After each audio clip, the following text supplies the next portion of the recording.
Sejam muito bem-vindos a mais um episódio do Pastelaria Podcast, o podcast oficial da Spectra. Mais uma vez aqui, agora ao meu lado esquerdo, no cenário antigo, mais novo, como sempre, Maria Ultramari, minha parceira de dentro e fora das gravações. Tudo bem? Eu vou esquecer meu sobrenome, que é maravilhoso.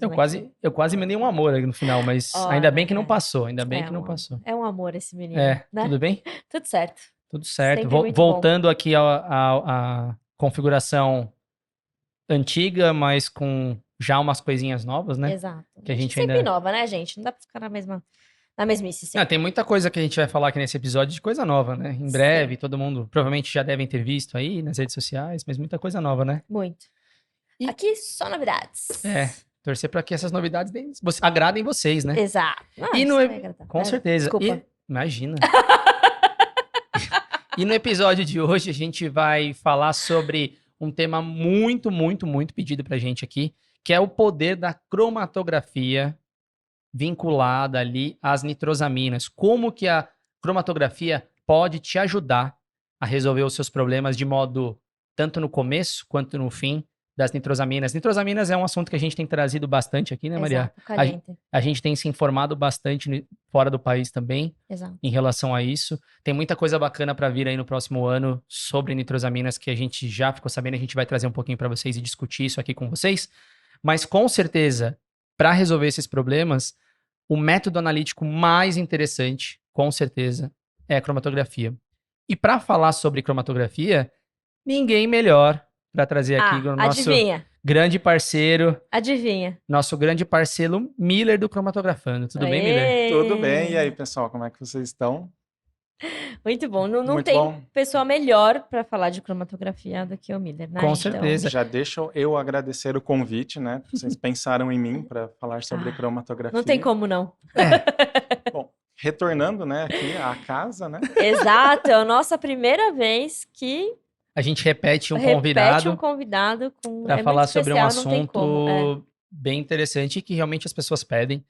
Então, a gente pensou, vamos chamar o Miller para falar sobre isso com certeza. Já era um assunto que a gente queria discutir, né, Maria? Acho que é um pouquinho de um tema que o Miller manja muito, que é a cromatografia, mas aplicado aos nossos problemas, né? Então, acho que hoje está muito em voga aí a questão das nitrosaminas. É uma coisa que a gente já vem falando e trabalhando há muito tempo, mas existe um pano de fundo, assim, que a gente precisa se aprofundar e conhecer até para conseguir fazer as avaliações com mais Exatamente, né? propriedade. Como obter os resultados aí para avaliar. Então, Exato, a gente precisa de dados. E técnicas que talvez vocês não conheçam, que estão nos assistindo, ou se conhecem, talvez não vivenciem na prática da indústria, mas que com certeza deveria estar. Exato. Considerando o que está vindo, a nova onda que está vindo, a enxurrada de informação que está vindo. Então, para se antecipar tudo isso, a gente pensou em fazer esse episódio, né? Mas antes de começar esse episódio, falar de cromatografia, você quer falar a pergunta pro Miller? Que agora não é mais a mesma pergunta, né? Já que o Miller é a segunda vez que ele veio aqui... Já que a gente sabe quem é o Miller na Barraca do Pastel, eu acho que a gente precisa só entender agora, depois do Miller ter passado pela nossa Barraca do Pastel, como é que tá o Miller hoje na Barraca do Pastel. E se você não sabe quem é o Miller, tem episódio já aqui, volta lá atrás. Lá no começo. Dá uma olhada, e inclusive aproveita, já que você vai olhar, aproveita e já se inscreve no canal, manda comentário pra gente, segue lá os perfis da Spectra, segue os perfis do Cromatografando também, ativa o sininho e também no Spotify para dar aquela força e fazer com que a gente continue com o projeto que tá dando super certo, graças a vocês também. Exato. Né? Então, curta, comentem, compartilhem. Se você não conhece o Miller, volta lá atrás, mas respondendo a pergunta agora, Miller, por favor. Então, mudou bastante coisa aí, né? Foi um ano praticamente, para figurinha repetida aqui no podcast. Então, praticamente um ano, verdade. Praticamente. Tá? Exato. Acho que a gente gravou... Era outubro também, no final não era? do ano passado. Era outubro, né? Foi Acho que era isso. Um ano, então. Tinha até microfone, né? Tinha, na época não era esses aqui. O Miller foi o primeiro que a gente gravou, na verdade. A pastelaria aqui mudou bastante. Com certeza. Agora está bem diferente. Mas é isso aí. Assistam o episódio, né? O anterior lá, o segundo episódio, na verdade, né, aqui da pastelaria. Tem toda a minha história lá. Mas o que mudou de lá para cá? Bom, agora eu me dedico completamente ao cromatografando. Na época que eu vim aqui, o cromatografando era um side job, né? Era um projeto paralelo. e se tornou o projeto principal. Então, eu deixei o meu cargo, eu trabalhava na Nova Analítica, então eu deixei o cargo na Nova Analítica e hoje eu me dedico ao cromatografando de fato, a ensinar cromatografia, aos cursos e etc. Então, isso acho que foi o principal, aí, a principal mudança. E também, né, algumas parcerias aí que... Exato. Vamos deixar no ar. Tadá! Quem acompanha as redes já vai saber. Já sabe. Exato, exato. Mas, E como é que foi para você fazer essa migração, Miller? Olha- Agora, eu posso dizer que é uma... Como é que a gente fala? Não é, na verdade, não é necessariamente mudar a carreira, né? Mas você tá fazendo uma transição. Uma transição. movimentação. Como é que foi para você É uma encarar essa transição. transição aí? foi desafiador. Uhum. Assim, é um pouquinho assustador até o momento, principalmente a parte de deixar a carteira assinada, né? A gente tem um conforto ali de estar sempre no emprego, fazendo sempre não a mesma coisa, mas tem aquele projeto já definido. E aí, quando a gente se lança, assim, né, por um projeto novo, de autoria própria, aí dá aquele frio na barriga. Então, foi desafiador, está sendo muito desafiador, mas muito gratificante. Até pelo número de alunos que já passaram pelo cromatografando e afins, pelos feedbacks. Então, mostra que estamos no caminho certo, que o cromatografando está indo para o lado correto. E isso é muito gratificante, justifica muitos dos desafios e muito do trabalho empregado. Mas estou bem feliz, estou Que legal, que gostando legal. bastante. Bom, a gente é super fã, né, do cromatografando, não dá nem pra E, dizer certeza. que não. e o cromatografando da Spectra É também, né? uma Com parceria certeza. aí, gente, é Não, maravilhosa. e com certeza esse seu discurso é o mesmo que a gente vivenciou lá atrás, de um friozinho na barriga, mas com planejamento, Mas tá com medo, estratégia. vai com medo mesmo. Vai com medo Exatamente, mesmo. Vai dar certo. Tem um bem maior ali, Exato, né? exato. E como é que você tem visto hoje o cenário da galera que está fazendo curso com você? As pessoas estão se interessando por cromatografia cada vez mais? Cromatografia é uma área que você acha que a galera está buscando mais desenvolvimento? Ou você ainda acha que tem muito a acontecer ainda dentro da cromatografia? Tem bastante procura. O pessoal está entendendo que realmente precisa aprender sobre cromatografia. É o que eu costumo falar muito lá no Cromatografando, é deixar de ser um apertador de botão. Exato. Se a Verdade. gente precisa melhorar os processos, métodos, enfim, tudo dentro, não só da indústria farmacêutica, mas de todo o nicho da cromatografia, a gente vê o quanto é deficiente, né? Uhum. Quem nunca pegou um método que nunca rodou igual está escrito na literatura? Isso é o Exato. mais comum de acontecer. Então, o pessoal está tomando nota disso, consciência de que é importante aprender cromatografia e aprender o que é importante, né? Porque a teoria de cromatografia ela é muito vasta, muito ampla. Mas a gente tem que focar ali o que é importante na prática, para a gente conseguir ir melhorando dia a dia. Então, tem bastante aluno, bastante gente. A gente tem uma procura bem grande pelos cursos, até os cursos gratuitos do Cromatografando. E isso mostra o interesse, né, do pessoal que trabalha certeza, com com cromatografia em estar antenado e se desenvolvendo e se especializando aí nessa área, que eu acho fantástico. Você é suspeito para falar, eu não vale. também. Sim, eu não... Não, e isso é legal porque significa que provavelmente as pessoas que estão nos assistindo aqui também, né? Provavelmente vocês estão conseguindo trazer pessoas mais qualificadas para o mercado, né? Ou trazer mais ou qualificando as que estão, né? Essa é a ideia. A ideia do Cromatografando, ele surgiu para ensinar cromatografia de um jeito descomplicado, de um jeito que realmente importa na prática. Então, tirar aquele peso que a gente vê na universidade. Quem nunca teve uma aula sobre cromatografia na universidade que saiu de lá sem entender nada? Exato. Né? Como é que eu ligo aquilo que o professor falou lá na universidade, num curso, etc., pós-graduação, com o que eu tenho que fazer no laboratório? Então, a ideia do cromatografando é sempre simplificar essa transição, né, da teoria para a prática. Com certeza. E é por isso que a gente conta com eles como parceria deles aqui para vir falar de cromatografia com autoridade, dizer para vocês profundidade, sem apertar botão, só entendendo apertar o que está botão. acontecendo. E simplificar esse assunto das nitrosaminas, né? Exato. Como nós vamos obter esses resultados aí de uma forma mais simples, sem ficar sofrendo na frente do HPLC lá. Ó, Não, fica a dica, hein? Não percam esse episódio aqui que vem de cão. Aulão. Então, para começar, Maria, vamos contextualizar um pouquinho para a gente chegar na parte de cromatografia. Vamos. O que são as nitrosaminas e qual o contexto preocupante, digamos, toxicológico das nitrosaminas, para depois a gente começar a fasear aqui todas as etapas até do que se tem hoje na legislação, da onde elas são originadas e tudo mais. Eu faço essa pergunta para você e da gente começar. Qual o contexto toxicológico das nitrosaminas, para quem ainda não assistiu ou para quem não está acompanhando esse assunto de modo geral.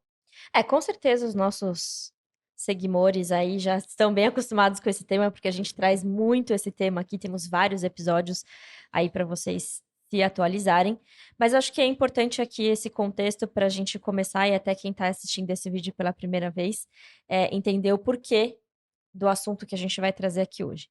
Então, no primeiro momento, sendo muito simplista, existe uma preocupação muito grande com nitrosaminas porque são compostos mutagênicos carcinogênicos, né?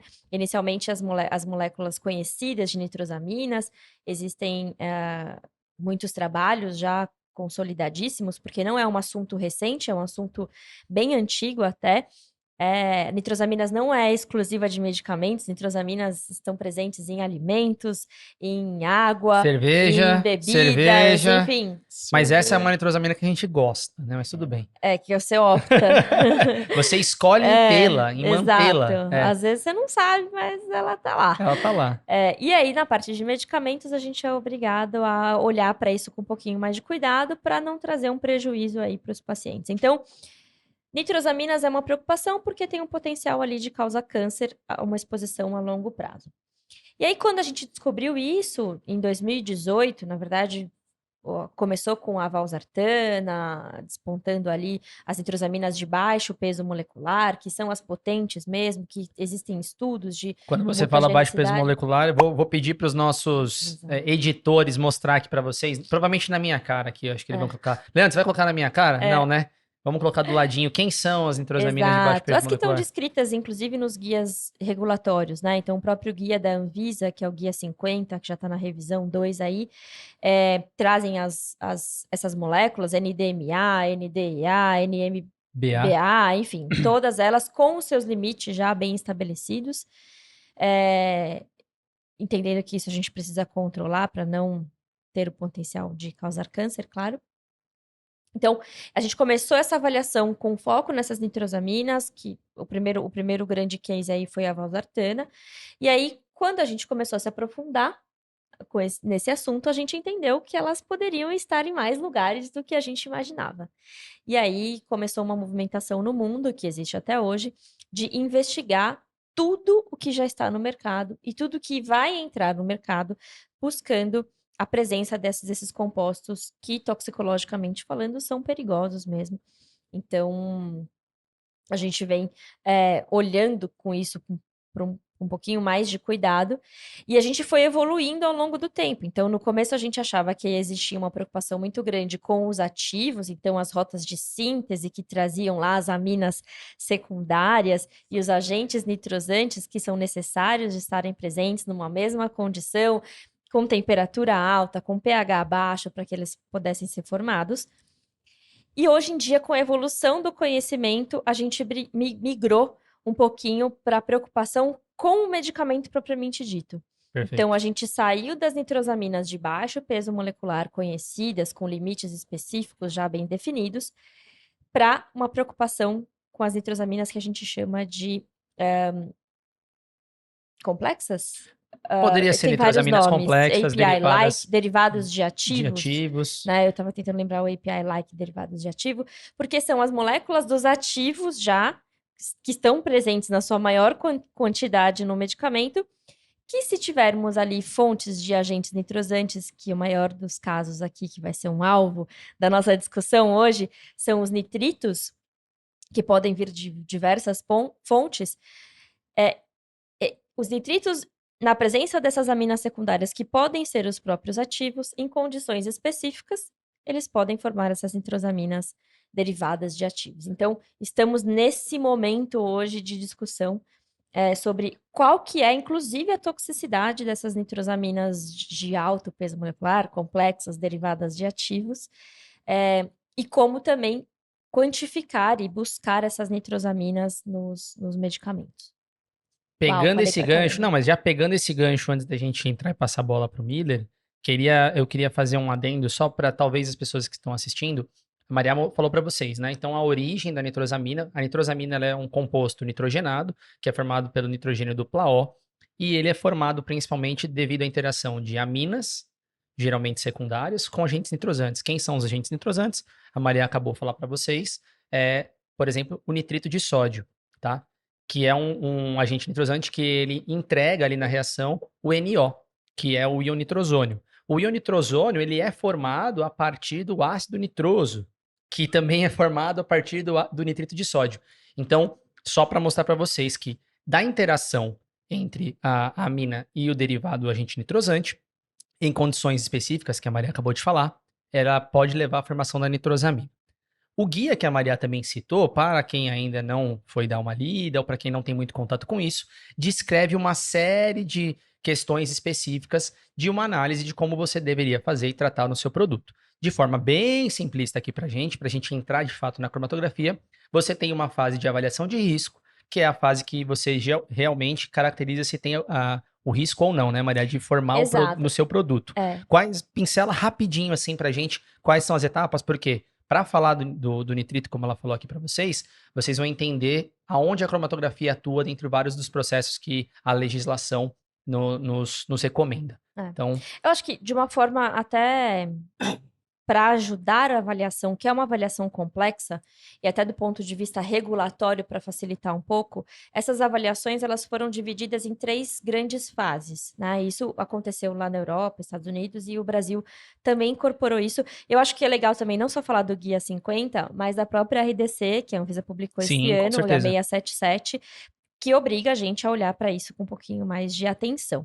Então, são 3 fases. A primeira fase é a fase de avaliação do risco. O que isso significa? Significa que eu preciso pegar todas as informações disponíveis de rota de síntese, de produto, de medicamentos, de recipientes, de embalagens, de processo, olhar para isso buscando se eu tenho agentes nitrosantes, aminas secundárias, eventualmente terciárias, se eu tenho condição para que elas estejam presentes no mesmo momento, em um ambiente apropriado, favorável, então com altas temperaturas, se eu estou falando de um sólido, né, eu preciso de água presente também, enfim, de um pH mais baixo, para eu tentar estimar qual que é o risco de eu ter essa formação dessa nitrosamina no meu produto final.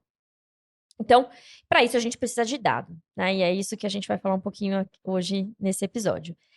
Caso essa minha avaliação 100% teórica, ela me direcione, me indique que há um risco de formação dessa nitrosamina... eu acho isso importante, porque a avaliação de risco, ela feita com critério, ela salva muito a sua vida, né? Feita com bastante critério direitinho, ela salva muito a sua vida porque você não vai precisar ficar avançando e tudo mais. Precisa fazer sentido, gente. Acho que a gente já está numa fase, inclusive, de maturidade no Brasil e no mundo, que a gente só vai analisar aquilo que de fato fizer sentido, né? A gente saiu da coisa do tentativa e erro lá, buscar umas coisas que não existem, para direcionar os estudos com mais racionalidade, assim.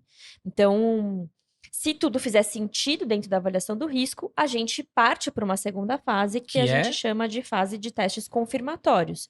Então, se eu entendi que na análise de risco, na avaliação do risco, eu tenho um risco, eu vou confirmar esse risco e aí, com as técnicas que a gente não vai conseguir fugir, que também é a cromatografia, acoplada a seus diversos detectores, né? Exato. Enfim.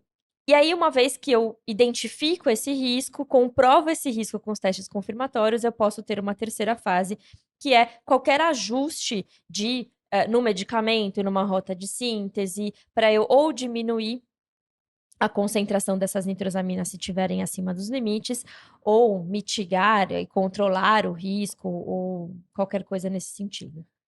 Ó, eu vou prometer aqui que a gente vai fazer um vídeo para o canal ainda, explicando tintim por tintim sobre nitrosaminas, formação, mecanismos de formação, quem são os agentes nitrosantes, da onde eles se originam, quem são as aminas e atividade. Mas eu acho que já deu para a gente fazer um plano de fundo para eu fazer a pergunta para o Miller. Miller, nesse contexto e da sua experiência, quais são as etapas em que a cromatografia pode... ou pode não, aonde a cromatografia de fato vai ajudar a melhorar esse processo e de fato analisar, te dar dados relevantes e tudo mais. E aqui que possam pensando nos ajudar. Em todas as cromatografias, né? Todas as cromatografas, isso, exatamente. Porque é aí que eu acho que as pessoas não fazem sentido, talvez não tenham pensado que podem Não consegue utilizar a mensurar cromatografia em a outras etapas e potência. não somente em uma específica. Mas vai lá. Exato, exato. Sim. Vamos falar então das cromatografias, né? Já isolando, a cromatografia líquida, ela não é absoluta. Isso eu falo muito também no Cromatografando para o pessoal. Assim, não adianta Isso é muito bom. não adianta querer fazer uma coisa se a técnica não é compatível. Nesse contexto, quando surgiu a ideia não, né, o caso das nitrosaminas, como a Maria citou, eram as nitrosaminas de baixo peso molecular e, portanto, mais voláteis. Então, entrou-se o quê? A cromatografia gasosa. Ela foi Exato. muito usada no primeiro momento para a avaliação dessas aminas, né, secundárias de algumas aminas, para quantificação. Afinal, a gente está falando de algo volátil. Se é E algo pequenininho, volátil, né? é mais fácil uma técnica que trabalha com substâncias voláteis. Muito melhor a cromatografia gasosa. Nesse ponto, justifica não usar a cromatografia líquida. Para que eu vou forçar uma técnica que não se dá muito bem com compostos voláteis, né, a trabalhar ali? Então, esse foi, historicamente, a gente começou com a cromatografia gasosa, até acoplada de espectrometria de massas, por conta dos limites de detecção. E aí a gente tem a evolução da história das nitrosaminas. E a evolução do problema também. Vamos descobrindo outras coisas. No caso, assim, eu olhando para a cromatografia, mas é a evolução do problema das nitrosaminas. E aí a gente passa a tentar identificar as nitrosaminas a partir dos IFAs, as de alto peso molecular. Aí a cromatografia entra muito bem. Por que que ela vai entrar muito A bem? líquida, né? A líquida, Exato. isso, desculpa. A cromatografia líquida. Por quê? Ela se dá muito melhor com substâncias solúveis. Exato. Então, essas substâncias, né, de maior peso molecular não são voláteis. Então, a gente deixa a cromatografia gasosa de lado e passa a trabalhar com a cromatografia líquida. Aí a gente entra no segundo problema de novo, que é o quê? A quantificação, os níveis, né, as concentrações que essas nitrosaminas são formadas. Então, a gente passa a ter a espectrometria de massas acoplada à cromatografia líquida para conseguir trabalhar. A nitrosamina, de fato, ela é detectável por UV. Ela tem um cromóforo muito bom por UV. É assim, mas ele é ele não é um excelente cromóforo. Verdade. Então a gente consegue analisar por UV numa concentração maior. Saindo daí, a gente parte para a espectrometria de massas. Não vamos entrar nos problemas exato. e Que aí é outro episódio, né? que aí, Só de aí a massa. gente é outro episódio, mas vamos focar na cromatografia. Só que o pessoal esqueceu de um ponto. Eu, como cromatografista, olhando para a história, né, no contexto das nitrosaminas, eu vejo uma pequena falha. Foi esquecido os agentes nitrosantes. Então, Exato. como eu quantifico um agente nitrosante? Por qual? Por cromatografia? Sim. E aí a gente tem uma cromatografia muito interessante, que para mim é muito desconhecida no meio farmacêutico, que é a cromatografia de troca iônica, ou a cromatografia iônica. Tá? Então a gente vai olhar o quê? O nitrito. O nitrito se dá muito bem, né? Ele é muito facilmente analisável por cromatografia iônica. Aí vem a pergunta: vocês conhecem cromatografia iônica? Exato. Vocês estão habituados com esse modo cromatográfico? Provavelmente não, né? Exato. Não, e eu até queria puxar o assunto, que assim, então, de forma geral, o que a gente está falando aqui para vocês é, dentro da análise de avaliação de risco, a Maria mencionou no começo do pano de fundo aqui, né? Você precisa de dados. E dos grandes problemas que a gente tem encontrado e o que está sendo discutido lá fora e que vai vir ainda para o Brasil aqui no próximo ano, provavelmente de forma mais intensa, é a formação das nitrosaminas a partir dos nitritos dos recipientes, onde gera um problema. Mas isso, na verdade, não deveria ser uma preocupação se você tiver informações, se você tiver dados, né? Exato, gente. E já existe bastante publicação sobre isso, até vou deixar o link na descrição sobre isso, mas a gente tem uma dificuldade de conversar com os nossos fornecedores e que muitas vezes, como a gente falou aqui, para a nitrosamina ser formada, ela precisa da amina, certo? E precisa do agente nitrosante, que eu mencionei, inclusive, que é o nitrito. E se você tem, então, pelo que o Miller está comentando com a gente aqui, a cromatografia iônica, você consegue detectar a quantidade de nitrito no seu recipiente. E assim você tem dado suficiente para entender se vai formar ou não. Certo? É mais ou menos isso que a gente está. Tá bom. Exato. E a Maria apontou muito bem, né? Que a primeira fase ela é 100% teórica. Então você vai fazer uma avaliação para olhar os potenciais problemas, onde você vai ter problema. Depois você precisa confirmar se isso é ou não, né, Com um certeza. problema. Então, se você identificou que a sua molécula tem um grupamento amina que pode formar nitrosamina, Ok. Aí você vai usar uma técnica, provavelmente espectrometria de massa, fragmentação, etc. Mas ela sozinha não forma nitrosamina. Exatamente. A gente precisa de outros agentes. E assim, não é só uma oxidação, precisa ter o nitrogênio participando. Então a gente precisa do íon, né, nitrito principalmente. O nitrato em menor escala, ele já está oxidado, então ele é mais difícil de reagir. Então a gente olha para o nitrito. Então, opa, eu vou gastar um bom tempo ali processando dados de espectrometria de massas ou ressonância magnética nuclear, etc., provando que há uma reação ali, mas eu não estou quantificando nitrito. Então não faz sentido. Então é melhor quantificar o mais simples primeiro. Sim. Vamos ver se tem nitrito? Faz as análises, cromatografia iônica vai te dar esse dado. Se você identificar o nitrito em determinada concentração, você avança com esse estudo. Então, aí entra o contexto da cromatografia iônica. Ela vai ser uma ferramenta, uma aliada nesse estudo, né, de potencial de risco. Abusando já, Miller, Sim. já vou falar. Qual é o fundamento da cromatografia iônica para quem nunca ouviu falar, porque está acostumado ali com fase reversa, né? Vamos o falar. Convencional. Vamos conversar sobre cromatografia iônica, vamos. Todo mundo está acostumado, aí pelo menos a maioria do pessoal está habituado a trabalhar com fase reversa, né? Nossa famosa C18, que gente, de novo. 150, 4.6, 5.000, aquela coisa, né? Exato, a gente conversou sobre essa Se quiser ver essa discussão, vai no último episódio, lá no primeiro episódio com o Miller, que vocês vão entender o que eles acham desse tipo de cromatografia. Eu e o Miller, a gente tá sempre muito alinhado. Exatamente. Então, a gente estava falando da coluna, né, de C18, então qual que é a pior coluna de fase reversa? Para mim é C18, enfim, mas ela tá aí no mercado, a gente aceita. 200 anos. A gente aceita ela aí. Mas voltando, então, fazendo um paralelo com a fase reversa, na fase reversa, a gente está mais habituado com ela na nossa vida. A gente tem determinadas interações que ocorrem ali para ter o processo cromatográfico. E essas interações, elas são mais voltadas para as interações de Van der Waals, ligação de hidrogênio. Então, entendam quimicamente, pessoal, que são interações mais fracas. Tá? Elas são menos potentes. Então, a cromatografia ela se desenvolve de uma forma mais suave. Quando a gente sai da fase reversa, a gente vai para a cromatografia iônica, a cromatografia iônica, deixa eu até olhar para o pessoal para falar isso, ela não é um bicho de 7 cabeças, ela não é um monstrinho e ela não é uma outra técnica absurdamente separada do mundo da cromatografia. Ela só é mais um modo cromatográfico. O que é um modo cromatográfico?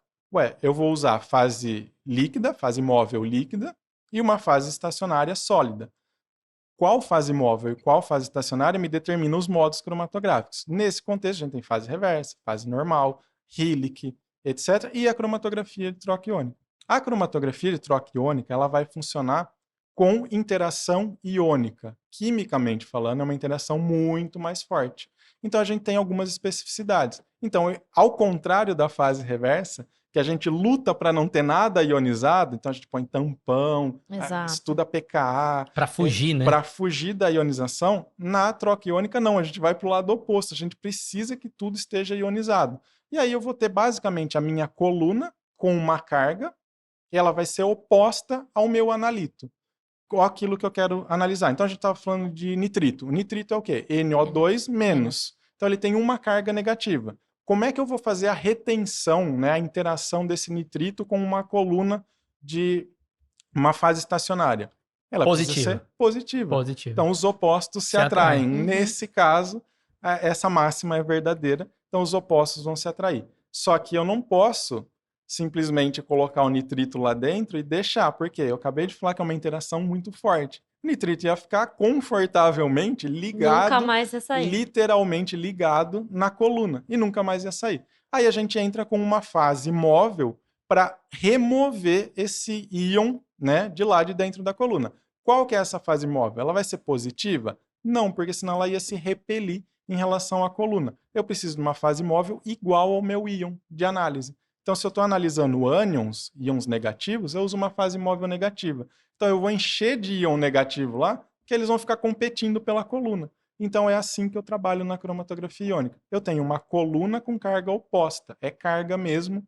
Não esquece a interação de polar a polar, partição lá do Hillich. Nós não temos mais isso. É ligação iônica mesmo, positivo com negativo. Tá? E aí, o inverso para cátion. Se a gente estivesse falando de compostos positivos, a coluna era negativa, ela tem que ser negativa, para atrair esse cátion. Aí agora, quais são as implicações disso?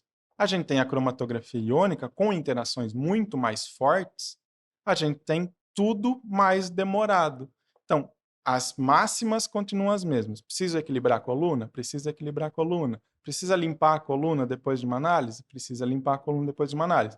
Como eu faço isso? Mais agressivamente. Então, o equilíbrio da coluna, gente, não dá 15 minutinhos, 20 minutinhos, esquece. A coluna de cromatografia iônica, por tratar de carga, eu preciso equilibrar cargas. E aí, o que vai acontecer? Eu vou demorar 1 hora, 45 minutos, depende do comprimento da coluna. Mas, assim, comparativamente à fase reversa, ela demora mais. Tá? E a mesma coisa quando eu tenho uma impureza, alguma impureza não, mas uma sujeira, vamos dizer assim, alguma retenção mais forte na coluna. Eu preciso de soluções mais agressivas. Então, soluções mais ácidas ou mais básicas para limpar. Então, a cromatografia iônica, resumindo, estamos falando de carga. Vamos deixar de lado interações polares e apolares, porque isso deixa de existir, né? A gente passa para esse nicho. É bem tranquilo de trabalhar, mas o pessoal tem... Olha, Miller, eu não tenho, eu não tive contato, assim, com cromatografia iônica, que eu lembro na minha época, dentro da indústria farmacêutica, que tinha uma ou outra pessoa ali que foi determinada para trabalhar com aquilo e tal, e que era um bicho de 7 cabeças, assim, porque a gente tá muito dentro da indústria farmacêutica, gente. Quem domina é a cromatografia líquida com detector de DAD, que ainda foi um salto, porque antes era só UV, né? Então, isso é uma... Mudar disso para qualquer outra coisa, né? Quando a gente começou a colocar o CG mesmo, que é uma técnica cromatográfica super simples de trabalhar, não dá tanto problema quanto a líquida, só te né? cortando, eu vivi essa etapa, principalmente os solventes residuais. Exato. Eu lembro que foi o caos, eu falava, gente, mas é GC. Mas não é para ser um caos, é GC, GC, não é? mais Então, exatamente. Então, assim, a gente já tá na líquido, que é super complexa de trabalhar, só que é o dia a dia, né? Quando você sai daquela zona de conforto, o pessoal da indústria gera um pânico. Então, é muito legal você trazer isso, porque é, sim, uma opção. A gente tem ativos hoje em dia que não conseguem ser avaliados, né? Inclusive tem carga.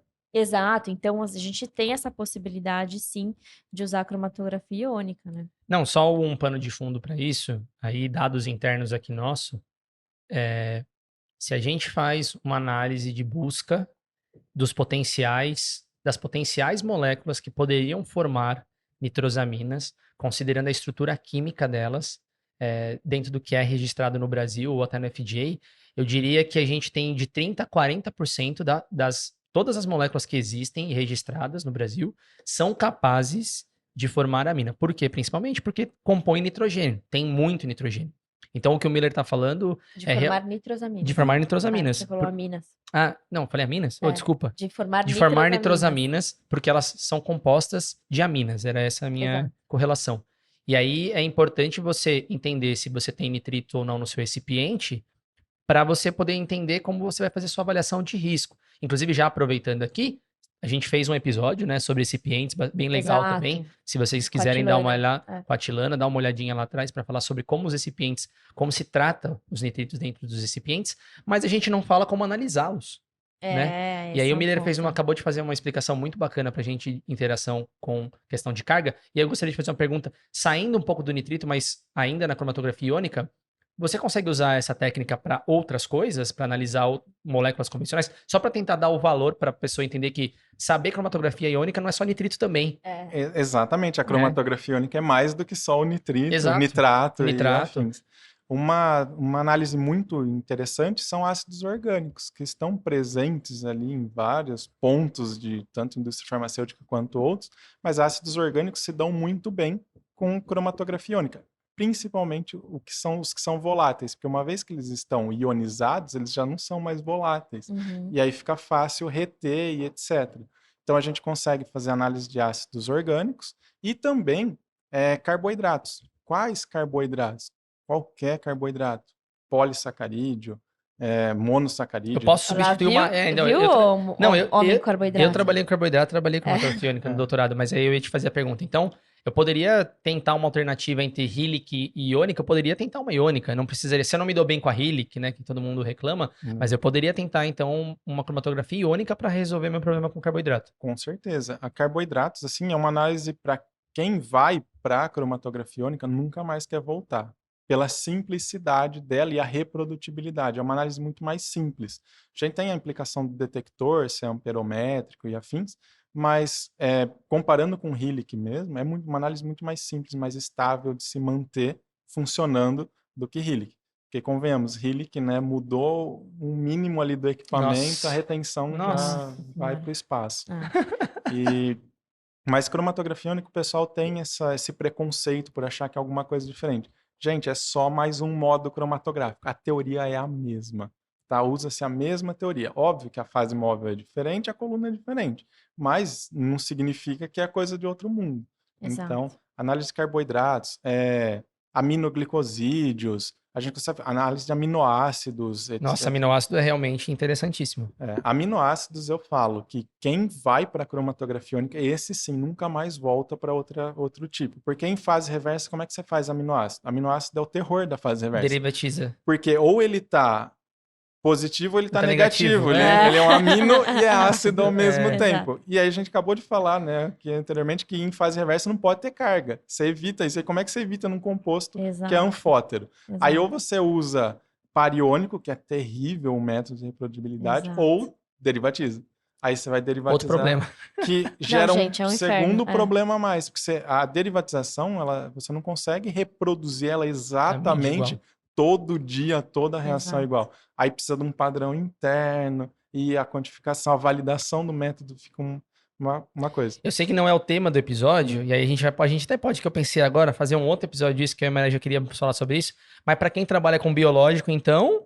Tá perdendo tempo. Precisa conhecer cromatografia iônica. Ô, galera, biológicos. Ontem. Fica a dica. Fica a dica. O povo tá aí na espectrometria de massa, aquela coisa louca, nossa, pra quê? Dá para fazer perfil de enzima. Enzima com a proteína glicosilada, você consegue fazer a lise da parte de glicosídeo e fazer o perfil de glicosilação da proteína, da enzima. Aí, ó, fica a dica, gente. Estamos perdendo essa oportunidade. Calma que a gente ainda vai falar de nitrosamina. Mas assim, só para mostrar pro pessoal... Sim, versátil, né? Que é uma versatilidade.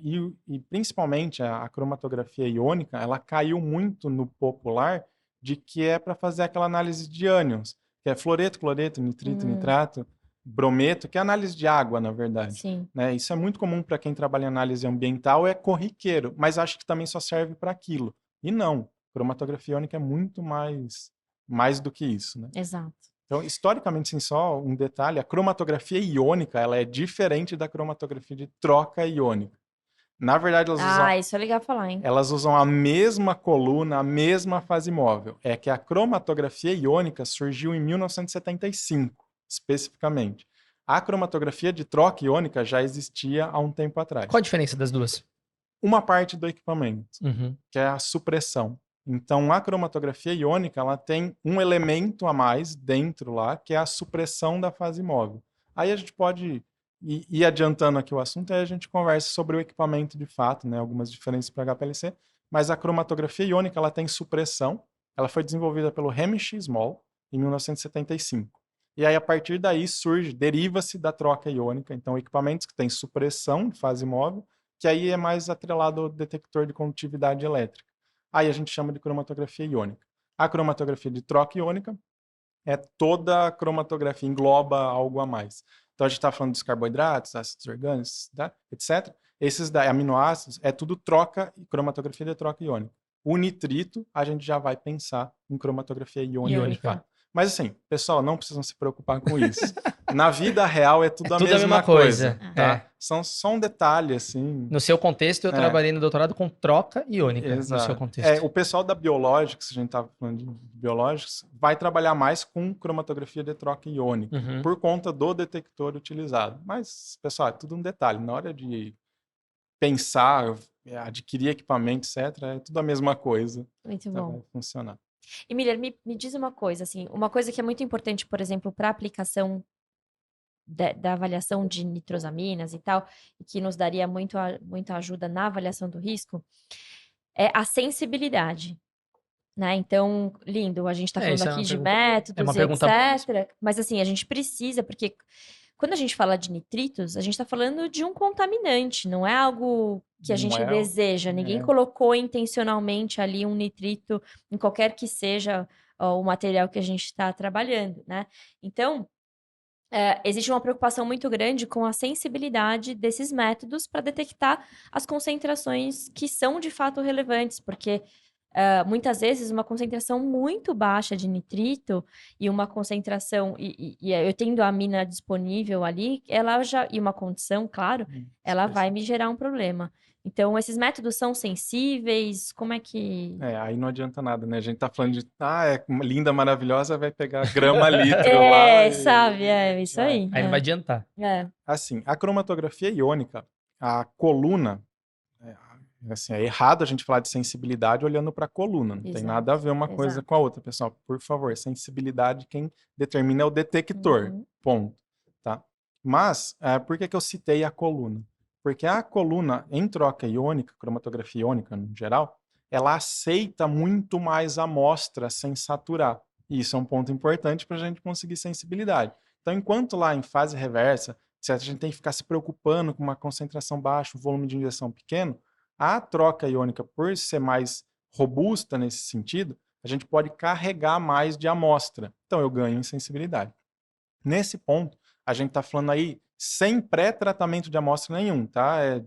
Dissolveu, injetou. Filtrou, injetou. A gente está falando em ppm. Quantos ppm? Na ordem de 1,5, que aí já daria uns 500 ppbs, tá? Tanto para nitrito ali, para os ânions, né, principais. Então a gente está falando nessa ordem de ppm, 1,5 ppm. Se eu aplicar um pré-tratamento de amostra, eu posso baixar muito mais. Isso é muito importante, gente, porque assim, na avaliação do risco, que a gente faz muito aqui na Spectra, esses são os níveis reportados, porque a gente não tem essa informação. Eu ia até trazer, eu não quis interromper as discussões de vocês antes, mas assim, para quem faz a avaliação do risco, é uma dor imensa.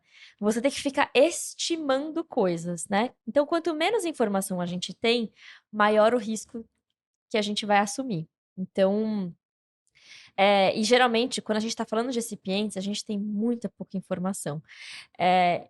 Então, ter uma informação de nitritos é muito importante.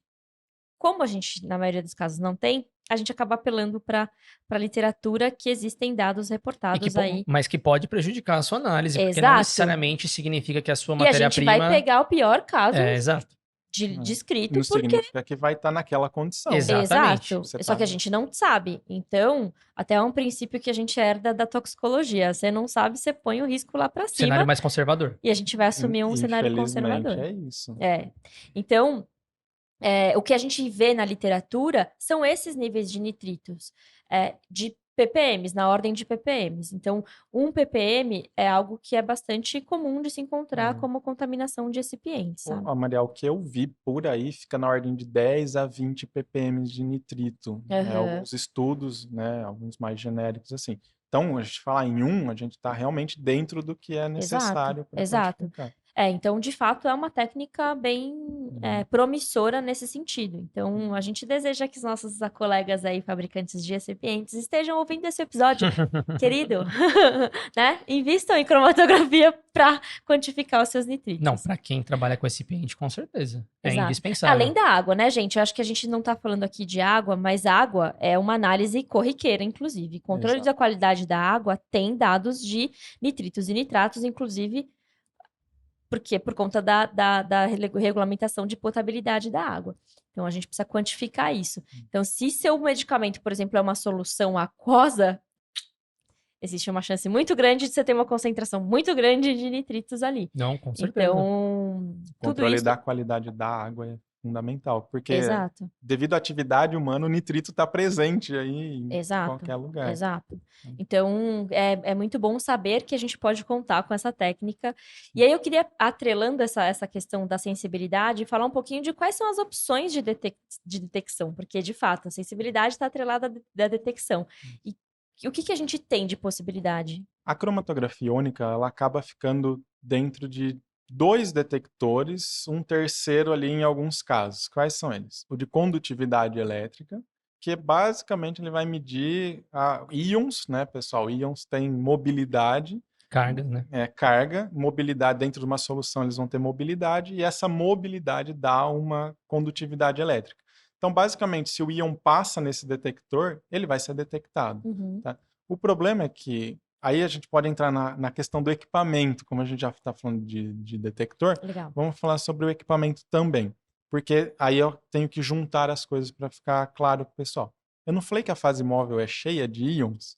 A minha fase móvel tem que ser íons que competem com o meu íon de interesse de analito pela coluna. Se tudo isso chegar no detector, eu vou ter um tá sinal... cego. Detector, exato. ele Vai detecta ser a condutividade elétrica. É. Exato, ele não vai ver nada. Tá? E aí, nesse contexto, surge o Hammett-Small, né, para dar um jeito lá em 1975 De suprimir. de como remover essa condutividade. Então, a supressão nada mais é do que remover o efeito da fase móvel no meu detector. Então, a supressão, existem N jeitos de fazer. Basicamente, nós temos 2 tipos de supressão hoje no mercado, tá? Marcas A e B aí, uma usa um jeito, outra usa outra, aí essa segunda marca deriva uns 2 jeitos de supressão, mas no fim das contas, no geral, serve para a mesma coisa, remover a interferência da minha fase móvel no meu detector. Então, essa supressão, ela remove.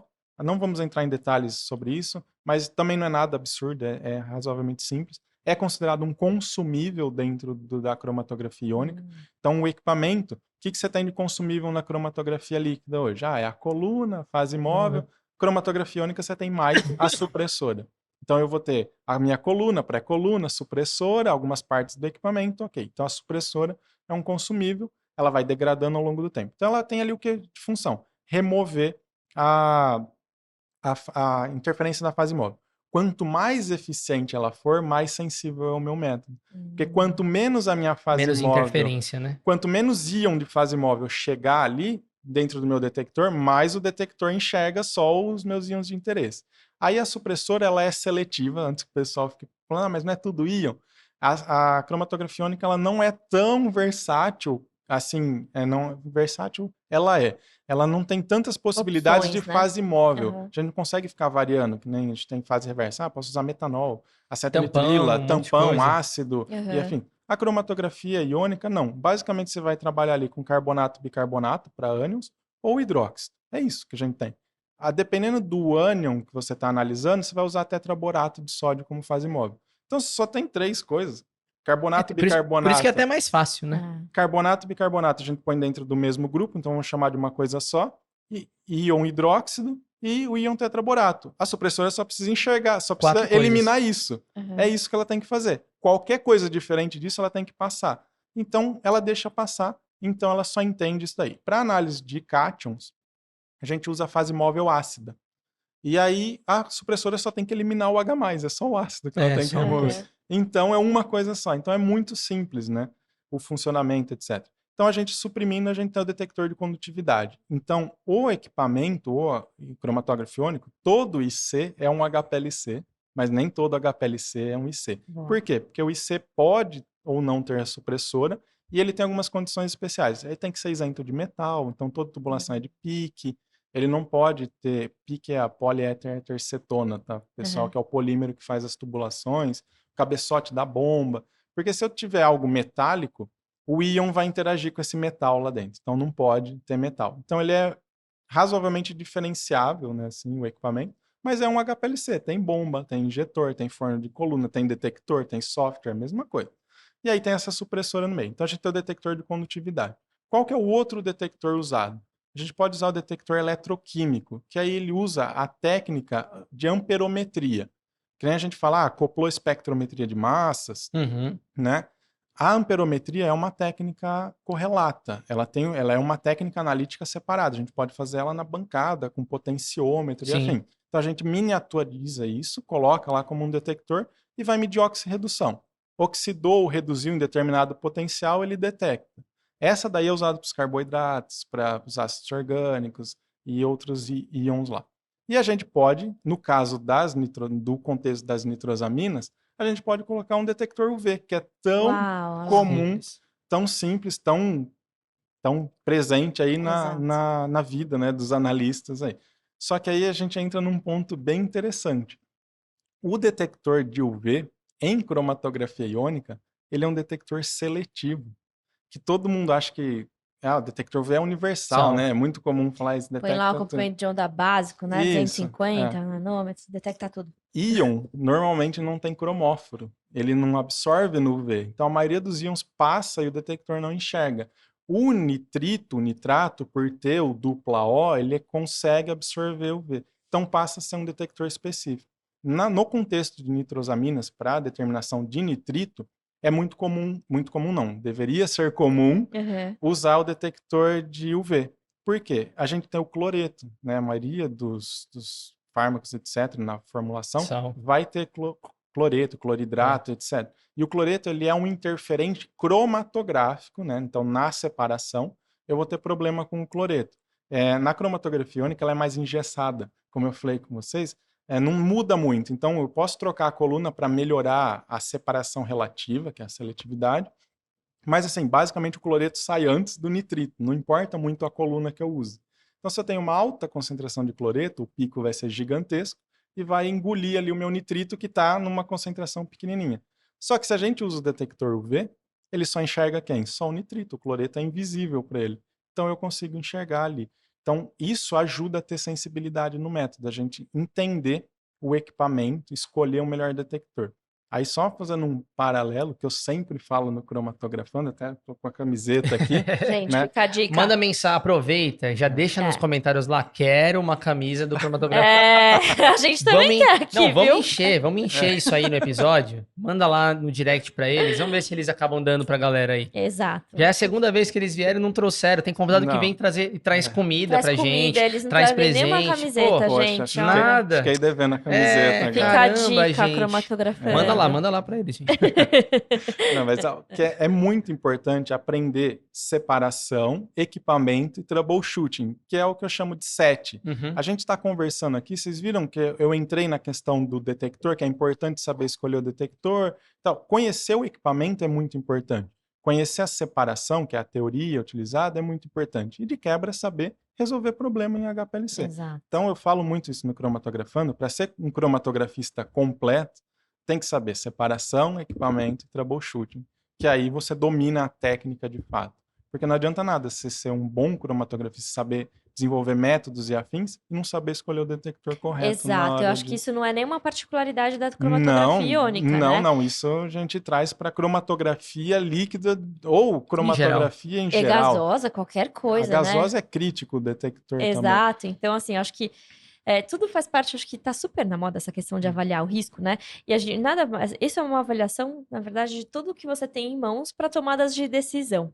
Exato. E começar um desenvolvimento de um método ou rodar um método, ela envolve você conhecer a sua amostra, você entender quais são as possibilidades de análises, e é óbvio que como é que você vai quantificar e determinar os compostos que você quer determinar.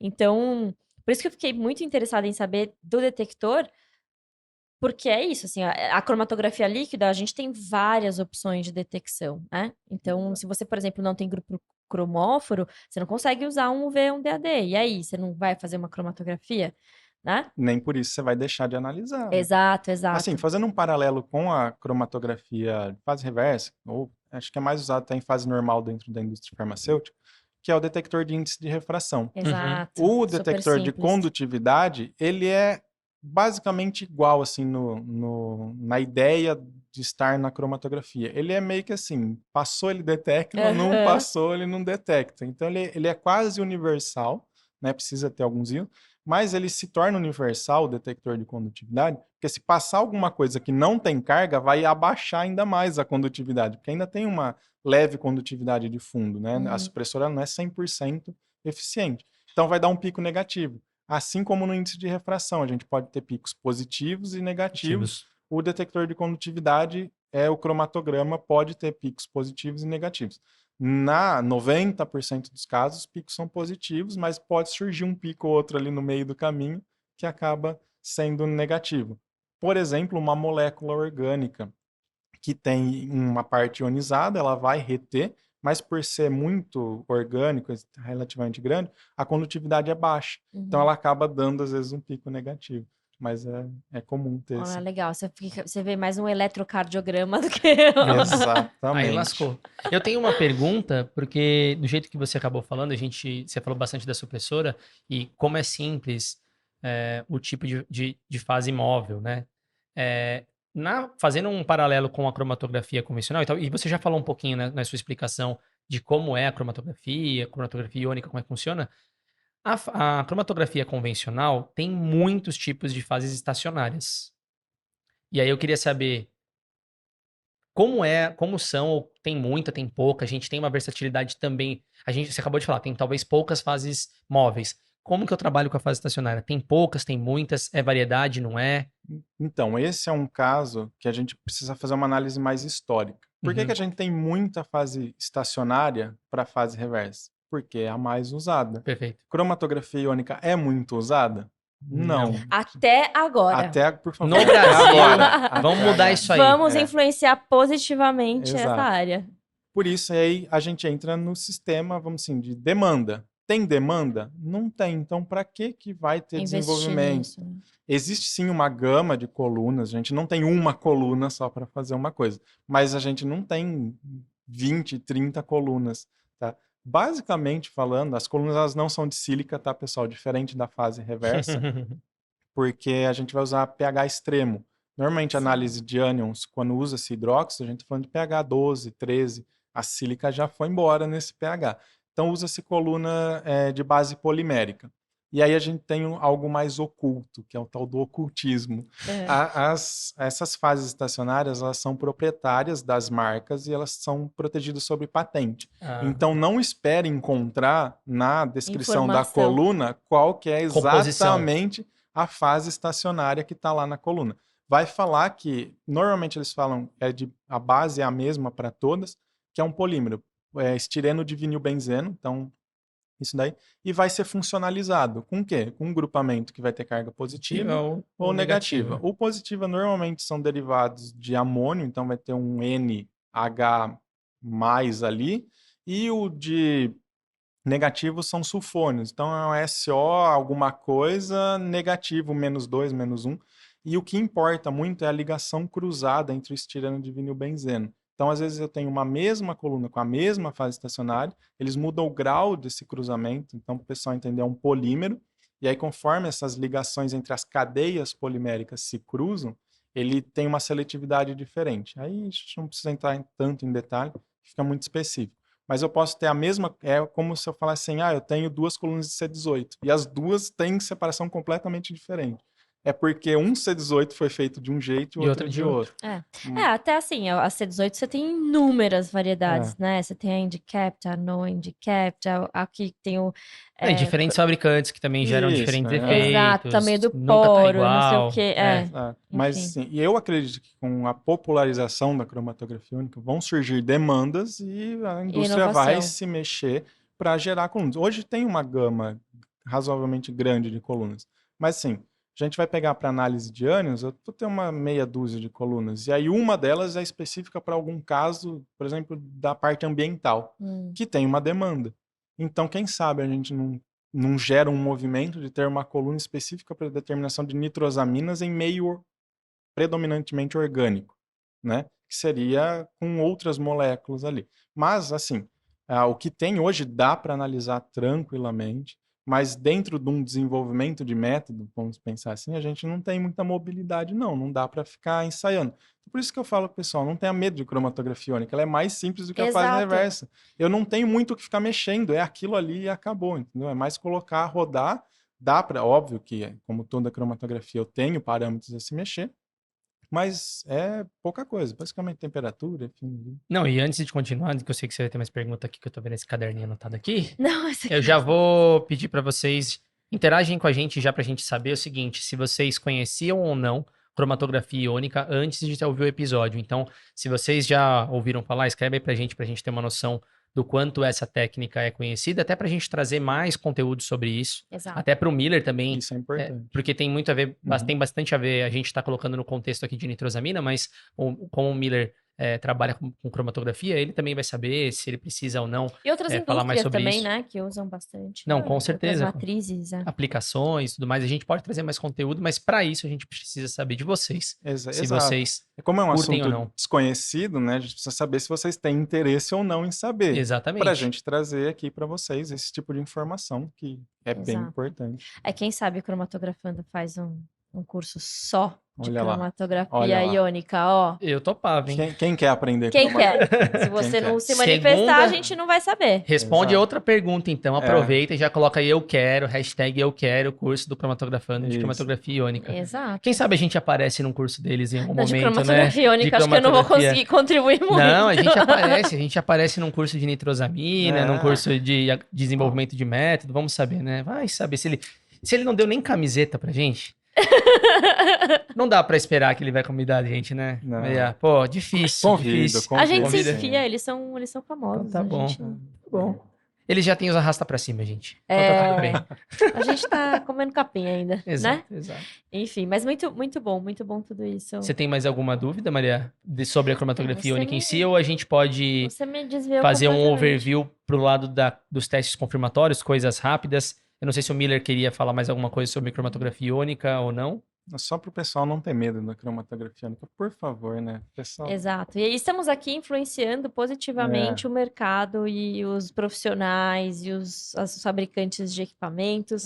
De recipientes é a minha mensagem principal. Não, e com certeza, se vocês olharem, né, a gente até falou isso um pouco antes do episódio, se vocês olharem o que está acontecendo no mundo, é isso, são as nitrosaminas complexas que provavelmente, ou quase 100% dos casos, a síntese delas é tranquila. Você não tem probabilidade de formação de nitrosamina, mas no produto é um problema. E por quê? Porque no produto tem uma via de administração diferente, tem uma forma farmacêutica diferente, muitas vezes é líquido, o processo pode ser um processo úmido, tudo mais. Então aí você olha, se a gente olhar para trás, recentemente, sitagliptina foi questionada no mercado, no FDA, saiu, vocês provavelmente acompanharam, a gente já anunciou aqui também na Spectra. Você tem as artanas que estão surgindo cada vez mais, falando sobre isso, e como eu falei pouco para vocês, mais de 30%, 40% de todos os produtos farmacêuticos, todas as moléculas, né, que são registradas no Brasil, podem ter potencial de formação de nitrosaminas, dessa vez eu falei certo, decorrente da presença. E aí a cromatografia de agentes nitrosantes, por isso que é tão importante. E aí a cromatografia iônica seria uma das ferramentas essenciais. Mas a cromatografia também pode ajudar, ou na verdade não, ela é a principal ferramenta dos testes confirmatórios, que a Maria comentou para vocês, que é onde de fato você vai identificar. E o Miller fez uma análise bem simples, a gente não vai entrar no contexto total de testes confirmatórios, porque aí seria um episódio específico disso, porque tem muita coisa para falar sobre isso. Mas até o Miller mencionou, né? O HPLC, acoplado ao massas, seria a ferramenta principal. Você tem noção mais ou menos assim de fase estacionária mais utilizada, alguma coisa do tipo, só para dar uma dica para as pessoas, porque não me parece ser o problema separar nitrosamina, certo? Em cromatografia, o problema é outro, né? Exato. Na verdade, a cromatografia em si não é o problema, é mais a detecção, né? A identificação. Então, a cromatografia eu até falo que é simples, dá para separar as nitrosaminas ali com C18, apesar da gente não gostar muito. É a mais utilizada ainda, se vocês forem na literatura, é a mais utilizada. Então, a cromatografia separa bem as nitrosaminas nessa etapa agora de confirmação, de identificação de realmente dela formada. Só que aí a gente tem o detalhe de eu preciso identificar isso. E aí a gente vai para o massas, a gente tem toda a complicação ali do massas, etc. Mas separar não é um grande problema, mais tranquilo. E até, assim, isso também faz parte da avaliação do risco. Então, por exemplo, não basta só olhar, tenho amina secundária, tenho agente nitrosante, tenho condição. Beleza, se eu tenho tudo isso dentro das possibilidades de formação de nitrosaminas, e eu não consigo definir através de uma análise teórica que eu não tenho nenhum risco, que o risco é negligenciável, porque, né, toxicologicamente, nunca fala que não tem risco, tá bom, gente? É isso aí. Ainda mais sem informação, né, de tudo que a gente precisa avaliar. Para ir para um teste confirmatório, eu preciso saber o que eu vou procurar. Perfeito. Então, assim, até isso, a avaliação do risco é necessária. Então, tá bom, o meu ativo tem uma amina secundária, eu tenho lá os nitritos, mas e aí, qual que é a molécula que eu vou procurar? Né, Exato. para desenvolver esse método e fazer um teste confirmatório. Então, se você não souber a molécula, por exemplo, como é que você vai para uma espectrometria de massa? Você vai... Detector. Exato. Exato. Se elas reagirem, o que vai formar? Vai ter possibilidade de detectar por UV, por exemplo? Vai manter o cromóforo? Não vai manter o cromóforo? Exato. E aí, sabendo previamente o que você pretende achar, fica muito mais fácil a espectrometria de massa. Do Exato. que você não souber o que você está procurando, aí você tem todo um estudo prévio. É. mas Até porque a espectrometria de massa também tem a questão da supressão, que assim, você elimina tudo que você não te importa e você foca naquilo que você Perfeito. precisa detectar, inclusive ganhando muito mais sensibilidade, enfim, aí é outro episódio, É né? uma técnica altamente específica, né? Exato, exato. Então, acho que o conhecimento sobre aquilo que a gente tem em mãos, o que a gente precisa buscar e etc., ele passa por essa avaliação teórica. E, de novo, assim, deixo aqui o meu apelo, porque eu tô me sentindo, assim, a pessoa que tá com o coração apertado, mas eu tô mesmo, para deixar bem claro aqui para vocês.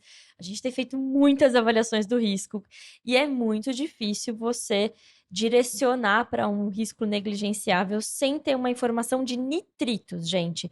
A gente falou bastante no episódio de recipientes, porque como a história das nitrosaminas era muito, e tem NDMA, tem NDA e tal, os fabricantes dos recipientes e até das próprias embalagens, que a gente nem falou aqui, mas assim, eles se preocuparam inicialmente a buscar nitrosaminas. E não, né? Assim, primeiro que eles tinham que ter feito uma avaliação do risco para entender se era possível mesmo. Se eles tivessem feito uma boa avaliação do risco, possivelmente eles iam entender que eles não têm chances de ter, porque talvez eles não tenham os dois principais precursores. Mas existe uma chance muito grande deles terem um dos precursores, e que pode doar isso para dentro do medicamento. Exato. Naquele momento, para ele não é importante, mas Exato. no processo, depois eu posso introduzir alguma coisa que com aquele nitrito vindo lá Exato. vai Então, assim, formar talvez para ele isoladamente não seja um problema. um problema, mas ele vai estar presente em uma composição maior. Então, gente, fica meu apelo aqui para vocês Não, com certeza. avaliarem, analisarem nitritos, principalmente nos recipientes aí, porque eles têm tido um papel de protagonista nas avaliações, né? Não, e por isso que seria um outro episódio falar da cromatografia Teste em testes confirmatório, né? confirmatórios, porque aí a gente vai É. esticar E pra além caramba. eu acho que além da técnica em si, a gente tem visto até em workshops internacionais que a gente tem participado, e discussões também de grupos que a gente faz parte, Pelo mundo. enfim, pelo mundo, que um grande desafio para avaliação de nitrosaminas, as técnicas, é o preparo de amostra. Né? Então, a gente tem um step antes mesmo de chegar no método, que na verdade isso faz parte do método, mas da técnica em específico, que é como preparar essa amostra. Não, inclusive eu ia falar isso de contexto geral, o que a gente tem mais estudado e observado, a gente trouxe esse contexto de cromatografia iônica para vocês, porque provavelmente vocês não conheciam a aplicabilidade disso dentro da nitrosamina, mas de modo geral nos testes confirmatórios o que a gente tem visto é fase estacionária C18, como o Miller falou, não é o grande desafio, que é a separação das nitrosaminas, principalmente se falando de complexa. Fases móveis é o básico, comum também, metanol, acetonitrila e água. Em alguns casos, ácidos como coadjuvantes ali. Os ácidos... Com baita de um cuidado, porque se sua Sim, água tiver nitritos, então, com vai certeza, formar nitrosamina no preparo de amostra. Pode formar no preparo de amostra, mas não muda muito do convencional, é ácido fórmico mesmo, ou TFA, e alguns tampões básicos. Então, não tem muito segredo. O segredo está justamente no preparo de amostra E na detecção. e na detecção. Exato. Que aí, se você não tiver essa familiaridade com a detecção, provavelmente você não vai encontrar o que você está procurando.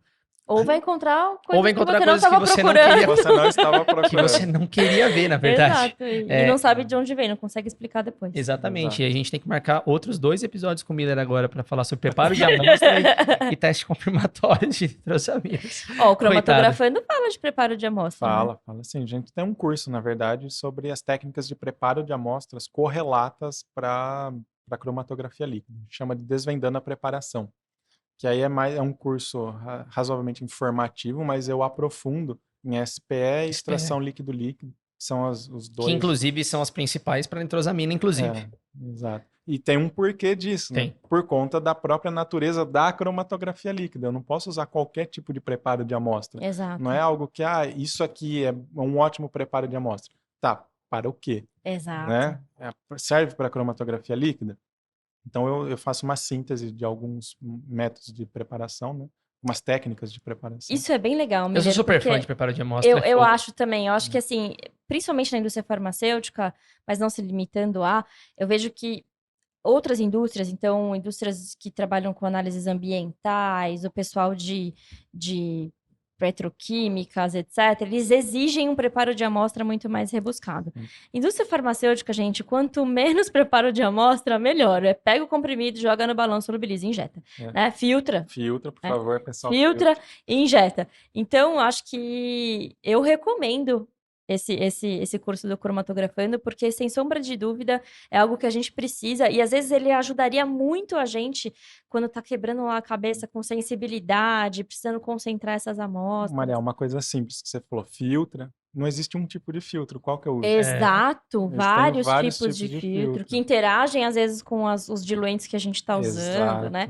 Enfim, eu sempre digo que preparo de amostra é uma ciência à parte. Eu acho que é uma coisa, é uma ciência extremamente importante para a gente entrar numa outra ciência, que é a ciência da separação. Não, né? e outra, é que aqui a gente está falando de produtos farmacêuticos que, dependendo do que a gente vai falar, sua matriz nem é tão complexa.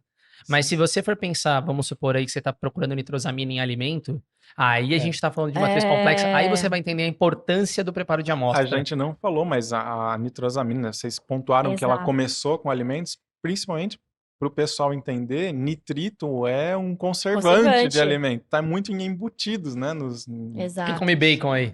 Salame, o pessoal do salame. Só salsicha, só salsicha, hot dog. Só nitrito. E aí surge daí. E como é que você analisa nitrosamina em alimento? Que é uma matriz extremamente complexa. E olha, não é por nada não. Pode ser que chegue isso daí na legislação alimentícia em algum momento, do jeito que tá para nossa farmacêutica. Em água tem, a gente faz controle de nitrosaminas em águas para algumas situações.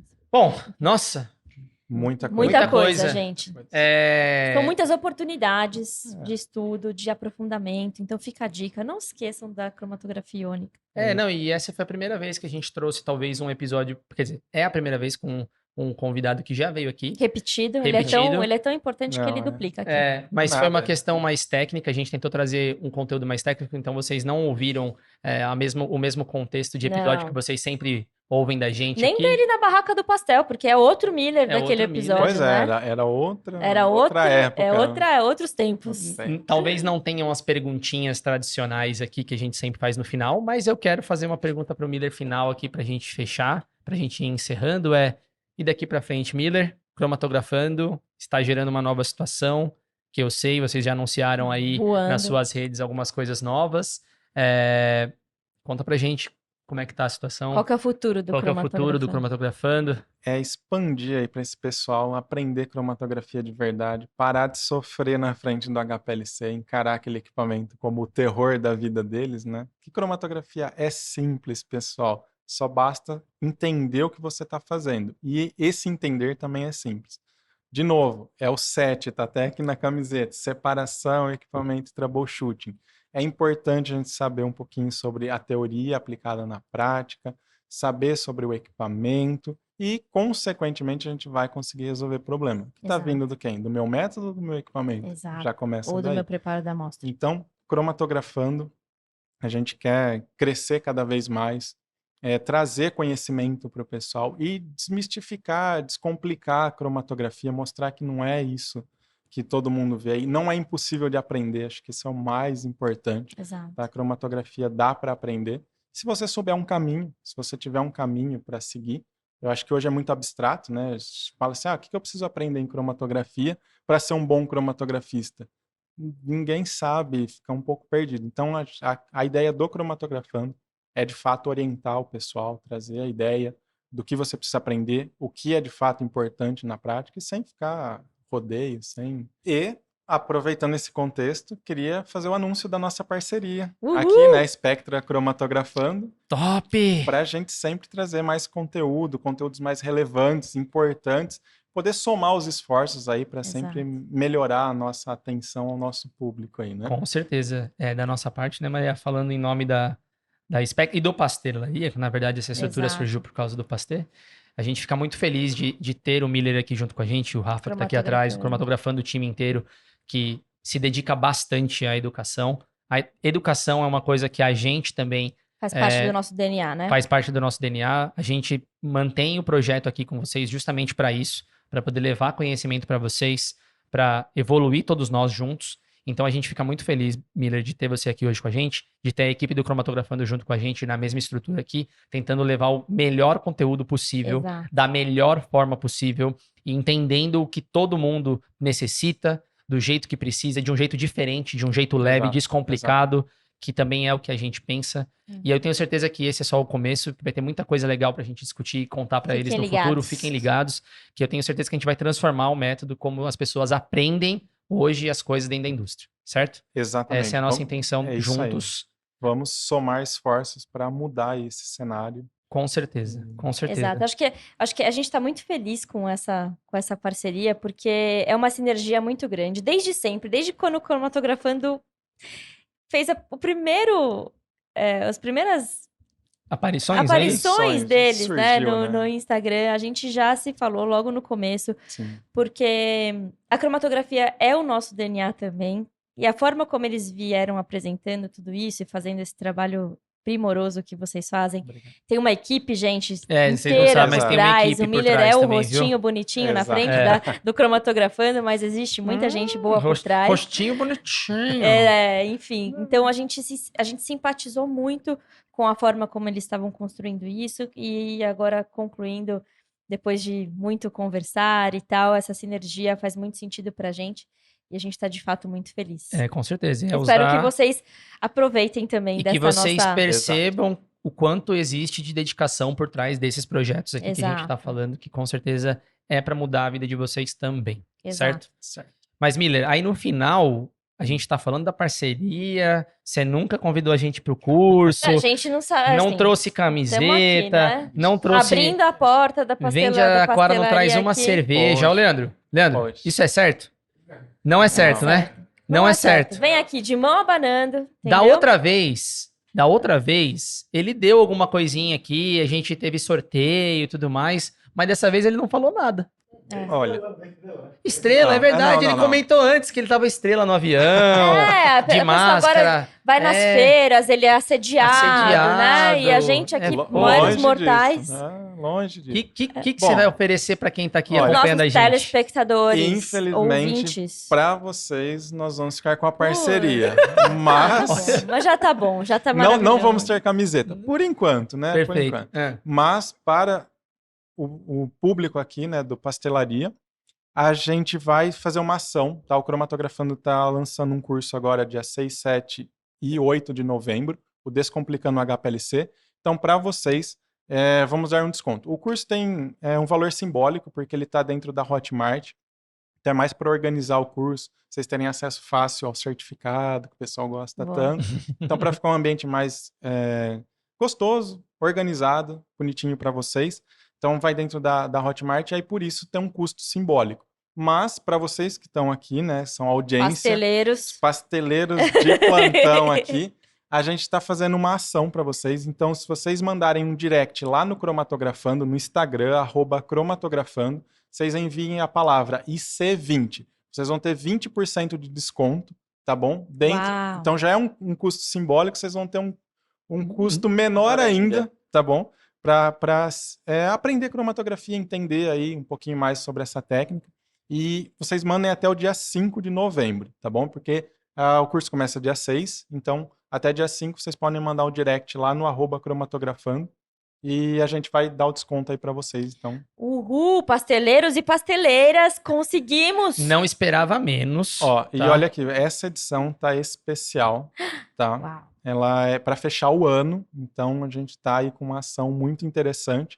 É o último curso, tá? Aqui. Ano que vem nós não temos ainda previsão de lançamento, não temos data. Gente, Então, não corre, hein? Corre, porque é para aprender cromatografia de uma vez por todas, hein? Descomplica, Então, com vai. certeza. Descomplica. E vocês viram que fácil. Só mandar lá direct pra E eles. C20. E C20. C20. Vai estar aqui passando Tá em algum aqui, lugar, tá fica aqui, ó, tranquilo. O voando Leandro por já vai aqui. colocar aqui. É. Manda pra eles lá. Só acessar no direct mesmo. Pode mandar. Se vocês precisarem, a gente vai também compartilhar isso nas nossas redes. Vai fazer os links com eles também para vocês acionarem eles. É bem fácil, não tem barreira. A galera lá te atende tranquilamente. Sim. A galera tá preparada, né, Rafael? Tá preparada lá para Tá- atender? tá todo Mandaram mundo- uns joinhas aqui Perfeito, atrás. Tá todo mundo Galera esperando. preparada. Então, assim, não tem opção melhor, né? Acho que... Não.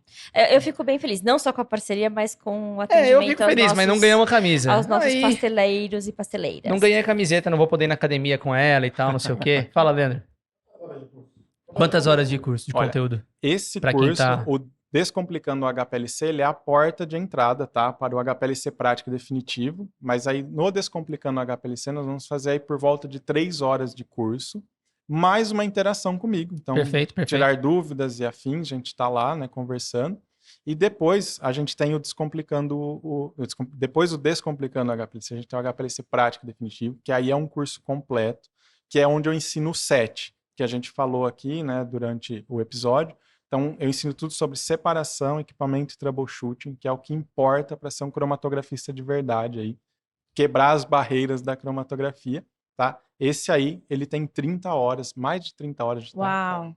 vários então, ó, bônus lá. Você que tá assistindo, você da indústria, você Da academia. da academia, você que tá Da graduação. da graduação que você tá fazendo faculdade agora, que você se encanta com laboratório, que você se encanta com indústria farmacêutica, não perde a oportunidade de conhecer, de verificar o trabalho do Miller lá e acompanhar esse curso, que eu tenho certeza, do Cromatografando, que eu tenho certeza que você vai... Passa lá para conhecer. Exatamente. Nós não estamos obrigando, né? Exatamente. Não vamos forçar, mas vamos lá, conhece o trabalho, para vocês verem que é diferente, tá? Eu tento trazer a cromatografia realmente de uma forma que eu consegui aplicar no dia a dia, e não como o professor X ou Y me passou, ou como está num livro, etc. Tá? Na verdade, tem até a base do curso, é o Snyder, mas o pessoal vai ficar de cabelo em pé se tentar dar uma lida lá. Eu não recomendo. Não, com certeza. Vamos por um caminho mais prático. Mais prático. E já Isso. aproveita que vocês vão ter 2 conteúdos aqui, ó, gratuitos, que é esse episódio, o episódio anterior, que o Miller já veio aqui, falou bastante coisa de cromatografia, Exato. de cromatografia líquida, interagiu aqui, falou da C18 e tal. Então, assim, além de tudo isso que vocês estão falando com o Miller, vocês ainda vão ter esses conteúdos que o Miller consegue distribuir lá também. Então, não tem o porquê vocês não fazerem. Aproveitem, correm lá, manda o direct para eles, então, e sejam felizes. Tenho certeza que vocês vão conseguir ter muito aprimoramento na educação e conseguir melhores posições. Isso, gente. E profissionalmente também. Eu acho que é só para vocês entenderem um pouquinho do porquê do nosso DNA estar na parte educacional, porque é com a educação que a gente gera transformação. Então, Educação que muda o mundo. vocês vão conseguir ter uma ferramenta extremamente potente para vocês tomarem as suas decisões e seguirem as suas carreiras. Exato, seja ela profissionais qual for. melhores, vão Exato. conseguir ser profissionais melhores, né? Mais capacitados Exato. ali. Né? Com Foi isso que certeza. nos trouxe até aqui, inclusive, não é? Exato, Então, Então, exatamente. só Fica a para dica. agradecer, Miller, mais uma vez, muito obrigado. Uhul. agradeço Agora o você já convite. tem a chave da porta da entrada, já não vou precisar mais vir sempre Exato. aqui, agora ferrou. Já tem a carinha lá na portaria. Já vai ter a cara na liberado. portaria.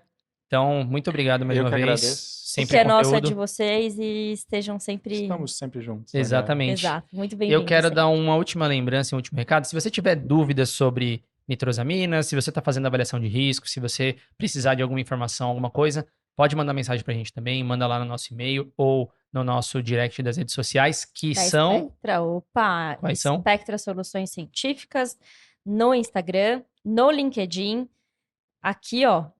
Vai passar em algum lugar aqui também O de meu novo. editor tá ali, ó, falando pra mim, ó, meu ponto, mentira. A gente não chegou nesse nível ainda. Não. Até no Facebook, se você é do Facebook. E No Spotify também não você não falou. esqueça, então, mas esse é o canal do Pastelaria Podcast, Perfeito. que está lá no Spotify e no YouTube pra vocês. Exatamente. Então, gente, mais uma vez, muito obrigado. Espero que vocês tenham gostado. Mandem mensagem lá pra gente, a gente interage, conversa bastante com vocês.